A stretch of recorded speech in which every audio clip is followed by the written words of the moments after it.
ये प्रश्न किया है प्रवीण ने, जो है बेंगलुरु से।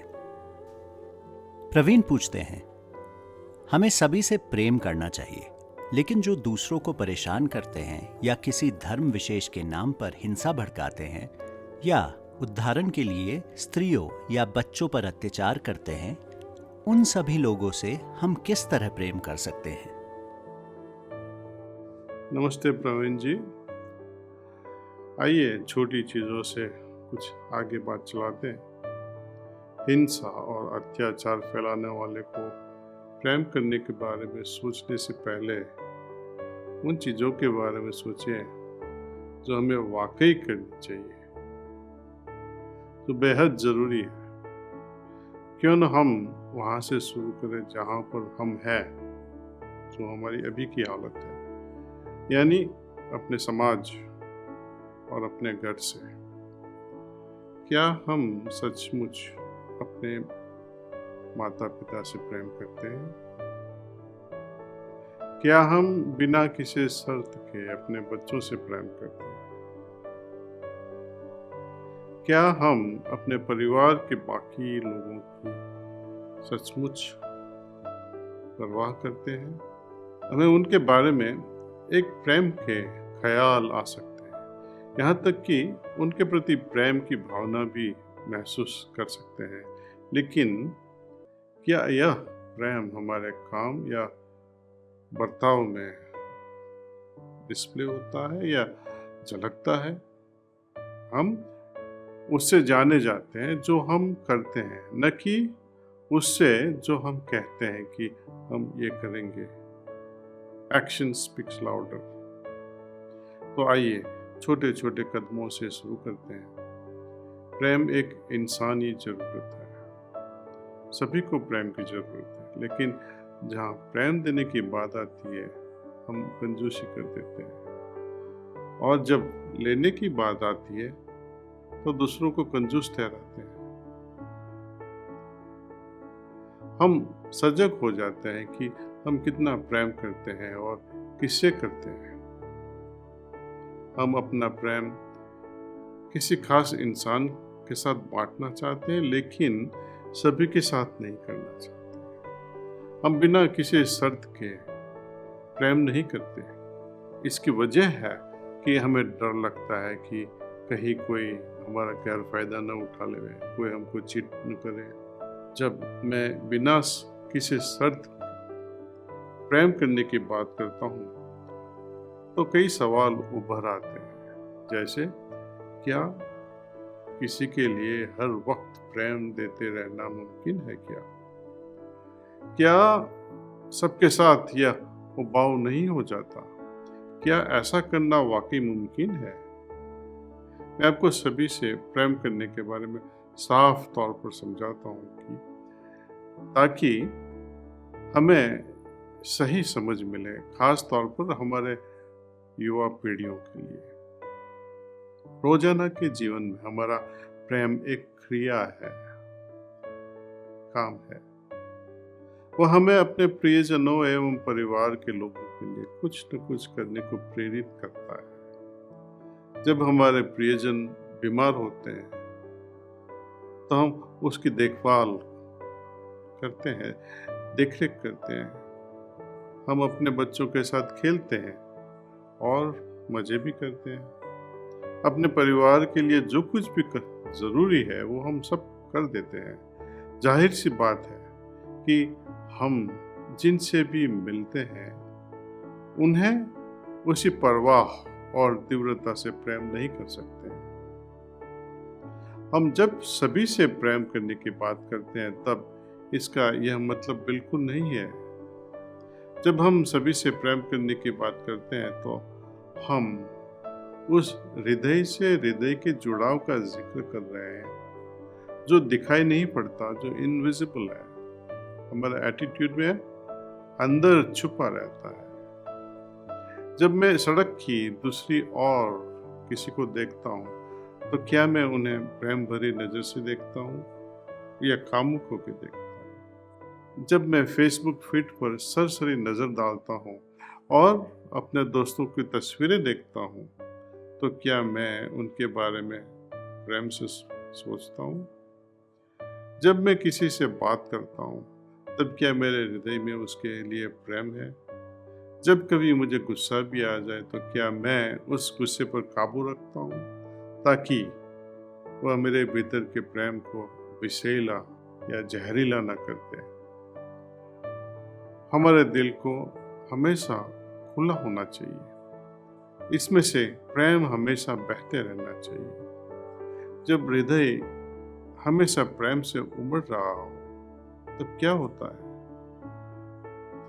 किसी फूल के बारे में सोचें, सुनहरे चंपा फूल के बारे में। यह मेरा फेवरेट फूल है। जब यह खिलता है तो इनकी खुशबू इतनी लुभावनी होती है। अक्सर जब हवा उसकी खुशबू लेके बह रही होती है, लोगों को इसकी खुशबू जब मिलती है तो उनके कदम चलते चलते कहीं न कहीं रुक जाते हैं।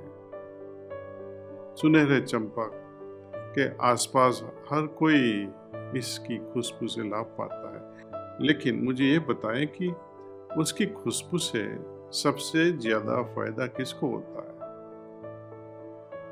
फूलों को ही, है कि नहीं?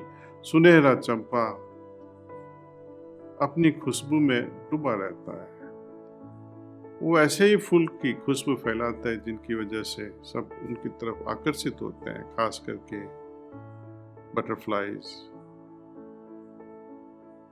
हनी बीज, मधुमक्खी, जिनकी वजह से उनका रिप्रोडक्शन भी होता है। ये नहीं होता तो ये रिप्रोडक्शन नहीं होता तो पौधा खत्म हो जाता, दूसरी जनरेशन होएगी ही नहीं। प्रेम से भरा हृदय ही एक खुशहाल हृदय है। प्रेम से भरा हृदय लगातार देता ही रहता है, लेकिन फायदा खुद को होता है। यदि प्रेम किसी समस्या का हल नहीं है तो क्या नफरत से कोई हल मिलेगा? कोई भी समूह जो धर्म के नाम पर या रूढ़िवादिता या गलत समझ के नाम पर हिंसा भड़काता है, उसे बेशक इसकी कीमत चुकानी ही पड़ेगी। ऐसे में यदि आप भी नफरत करने लगेंगे जैसे वो भी करते हैं, तो आप में और उनमें क्या फर्क रह जाएगा? मैं अहिंसा का उपदेश नहीं दे रहा, लेकिन मैं महाभारत से मार्गदर्शन लेने की कोशिश करता हूँ, खासकर भगवान श्री कृष्ण और अर्जुन के बीच जो संवाद है उससे। भगवान श्री कृष्ण अर्जुन को अपना गांडीव उठाकर एक योद्धा की तरह युद्ध के लिए प्रेरित करते हैं। शांति प्रिय लोग धर्म की इस धारणा से घबरा जाते हैं। अहिंसा को आगे रखकर अपनी दुर्बलता को प्रोटेक्ट करके रखते हैं। अकेला इंसान युद्ध नहीं कर पाता। अर्जुन को भी युद्ध के दौरान भगवान श्री कृष्ण और कई अन्य लोगों के सहयोग की जरूरत पड़ गई थी। अभी जो माहौल है, जो आप सब जानते हैं, उसमें आपने देखा इसमें कौन कौन कहाँ से लोग शामिल हैं। ये सभी भटके हुए लोग हैं जो लड़ रहे हैं। वे दुनिया के अलग अलग कोने से जमा हुए हैं, अलग अलग राष्ट्र के लोग, जिन्होंने खुद को इस गलत फहमी में रखा है कि यह उनकी समस्या है। क्या आप इसे अपनी समस्या मान सकते हैं? अपने ही देश में कहीं भी तकलीफ हो गई, आपको कभी लगता है कि ये मेरी समस्या है और मुझे वहां जाना चाहिए? कितने ऐसे हैं जो सचमुच ऐसा मानेंगे? तथाकथित संत जन अहिंसा के नकाब के पीछे हमेशा छिपे रहते हैं, लेकिन वे एकता के लिए एक मंच तक खोज नहीं पाते। तो हमारे पास इन तथाकथित भले दिल के लोग, संत सुलभ लोगों के साथ एक मूलभूत बड़ी समस्या है। भारत देश ने भी काफी कुछ सहा है और अभी भी सहन कर रहा है। उस दौर की कल्पना करें जब देश पर हमला करने वालों ने लोगों का कत्ल कर दिया। राज्यों के मुखियों के सिर को कत्ल कर दिए और बेझिझक औरतों की आबरू से खिलवाड़ कर दिया। ईश्वर जाने कितनी सदियों तक यही चलता रहा। गुजरते वक्त के साथ वो दबाव में आकर लोगों ने दूसरी मान्यताएं भी अपना ली। डरे हुए थे लोग, उलझे हुए थे।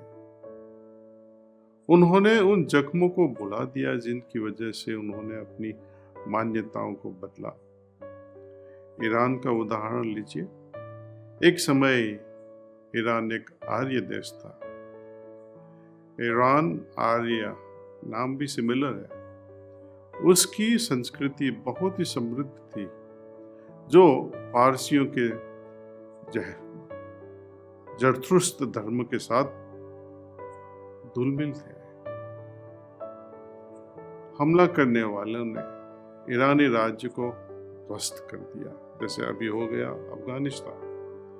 उनके राजा का सिर धड़ से अलग कर दिया। कैसा दुख था।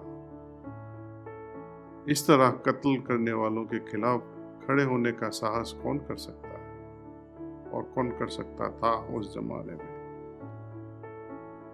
आज नहीं हो रहा है, तब कैसा हाल था। आप सब लोग जानते हैं, पूरी दुनिया में सब लोग जानते हैं कि वहां इतना अत्याचार हो रहा है, लेकिन कौन देश अब सुनेगा कि वहां हम जाके मदद करें। एक अकेला इंसान कभी खड़ा नहीं हो सकता। यहां तक कि मौजूदा हालात में कोई अकेला देश जैसे रूस या अमेरिका भी कुछ नहीं कर सके। कुछ योजनाओं की जरूरत है। हमें देखना होगा कि क्षेत्रीय राजनीति किस तरह इसमें अपनी भूमिका निभाती है। अपने दिल में प्रार्थना जारी रखें। युद्ध नियमों से कभी नहीं लड़ा जा सकता। नियम के साथ युद्ध को खेलना वो तो पैराडॉक्सिकल कथन हो जाएगा। ये भाई प्रवीण, अपनों से प्रेम की शुरुआत करें और देखें कि यह आपको कहां तक ले जाता है।